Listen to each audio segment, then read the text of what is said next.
احتجاج ریکارڈ ہو رہا ہے. میری اپیل یہ ہے کہ ہمیشہ عمران خان نے اس قوم کے لیے آواز بلند کی ہے.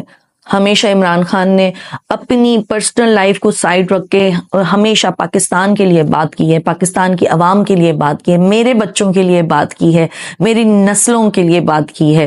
اس نے قانون کی بالادستی کی بات کی ہے. آج ہمیں ضرورت ہے اس امر کی کہ ہم عمران خان کی ڈھال بنیں. ہم عمران خان کی ڈھال بنیں اور اتنی بڑی تعداد میں نکل کر احتجاج کریں کہ جو انہیں قید کر کے بیٹھے ہیں وہ اس بات پر مجبور ہو جائیں کہ عمران خان کو رہا کیا جائے. ایک مطالبہ رہا کرنے کا ہے، اور دوسری جانب جو قانون کی دھجیاں بکھیری جا رہی ہیں، جو مینڈیٹ چوری ہوا ہے عوام کا، جو ووٹ دیا ہے عوام نے، جس پہ شب خون مارا گیا ہے، اس پہ اب عوام خاموش نہیں بیٹھے گی. اور جب تک ہمارے پیارے لیڈر